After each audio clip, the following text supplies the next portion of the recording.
Hi hello నమస్తే welcome to Hima's kitchen. ఈరోజు ఒక మంచి స్వీట్ రెసిపీ తయారు చేసుకుందామండి. కేవలం అరకప్పు బొంబాయి రవ్వతో ఇలా స్వీట్ తయారు చేసుకోండి, చాలా టేస్టీగా ఉంటుంది. ఈ స్వీట్ తయారు చేసుకోవడం కోసం స్టవ్ ఆన్ చేసి కడాయి పెట్టుకొని ఒక 1/2 టేబుల్ స్పూన్ వరకు నెయ్యి వేసుకోండి. నెయ్యి బాగా కరగాలి. నెయ్యి బాగా కరిగిన తర్వాత ఇందులో ఒక అరకప్పు బొంబాయి రవ్వ వేసుకొని ఈ బొంబాయి రవ్వను బాగా ఫ్రై చేసుకోవాలి. మీడియం ఫ్లేమ్ పెట్టుకొని బాగా ఫ్రై చేసుకోవాలి.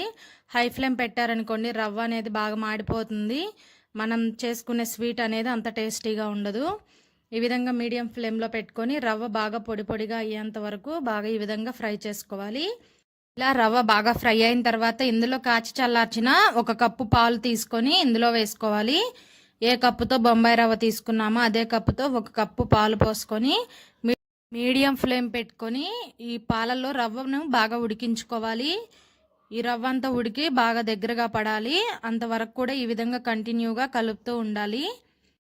ఏదైనా స్వీట్ తినాలనిపించినప్పుడు ఈ విధంగా అరకప్పు బొంబాయి రవ్వతో ఇలా తయారు చేసుకోండి. చాలా ఈజీగా తయారు చేసుకునే రెసిపీ అండి, చాలా టేస్టీగా ఉంటుంది. చూడండి, బొంబాయి రవ్వ అంతా కూడా బాగా ఈ విధంగా దగ్గర పడుతుంది. ఇలా కంటిన్యూగా తిప్పుకుంటూ రవ్వను బాగా ఉడికించుకోవాలి. ఇలా బాగా దగ్గర పడిన తర్వాత ఇందులో ఏ కప్పుతో మనం బొంబాయి రవ్వ పాలు తీసుకున్నామో అదే కప్పుతో అరకప్పు పంచదార వేసుకోవాలి. పంచదార వేసిన తర్వాత ఒకసారి బాగా కలుపుకోండి. ఈ పంచదార కరిగి కొంచెం పలచగా అవుతుందండి ఈ రవ్వ మిశ్రమం అనేది. మరలా కూడా ఈ రవ్వ మిశ్రమం బాగా దగ్గర పడేంత వరకు మీడియం ఫ్లేమ్ మీద ఇలా కంటిన్యూగా కలుపుతూ ఉడికించుకోవాలి. చూడండి, రవ్వ పంచదార అంతా కూడా కరిగిపోయి ఈ విధంగా బాగా పలచగా అయ్యింది. ఇప్పుడు మళ్ళా దగ్గర పడేంత వరకు కూడా మీడియం ఫ్లేమ్ మీద కలుపుతూ ఉడికించుకోవాలి. ఇలా బాగా దగ్గరగా ఉడికిన తర్వాత ఇందులో ఒక 1/2 టేబుల్ స్పూన్ వరకు యాలకుల పొడి వేసుకొని బాగా కలుపుకోవాలి. కలుపుకొని స్టవ్ ఆఫ్ చేసేసేయండి. ఇప్పుడు ఇలా తయారు చేసుకున్న ఈ మిశ్రమాన్ని ఏదన్నా ఒక ప్లేట్ తీసుకొని అందులో ఈ రవ్వ మిశ్రమం వేసుకోవాలి. ఇలా ప్లేట్లో ఈ రవ్వ మిశ్రమం వేసుకున్న తర్వాత ఇలా కొంచెం వెడల్పుగా చేసుకోండి, తొందరగా చల్లారుతుంది. మనం చేతితో తాకగలిగే అంత వేడి ఉంటే సరిపోతుందండి. మరీ చల్లారితే ఈ మిశ్రమం మరీ గట్టి పడిపోతుంది.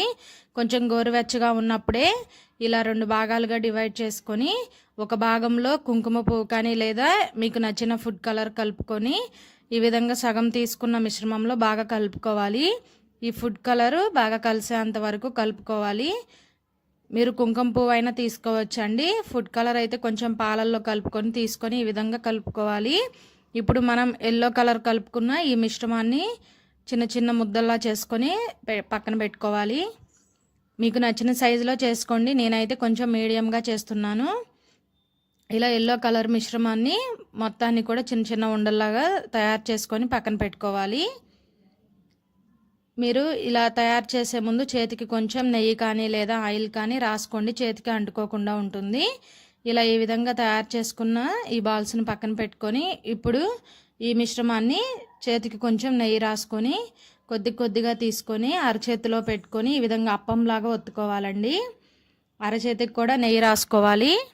నెయ్యి రాసుకొని ఈ విధంగా కొంచెం అప్పంలాగా చేతిలో పెట్టి ఒత్తుకొని ఇప్పుడు ఈ అప్పంలో మనం ముందుగా తయారు చేసుకుని ఈ ఎల్లో కలర్ మిశ్రమాన్ని పెట్టుకొని చూడండి, ఒక చేత్తో లోపలికి నొక్కుతూ మరొక వేలుతో ఈ విధంగా పైనుంచి మొత్తం కూడా క్లోజ్ చేయాలండి. చూస్తే అర్థమవుదండి, ట్రై చేయండి. చేసేటప్పుడు చాలా ఈజీగా అర్థమవుతుంది. ఈ విధంగా లోపల ఎల్లో కలర్ కనపడకుండా మొత్తం కూడా ఈ విధంగా క్లోజ్ చేసుకోవాలి. ఇలా క్లోజ్ చేసుకొని ఇలా రౌండ్గా బాల్స్లా చేసుకొని పక్కన పెట్టుకోవాలి.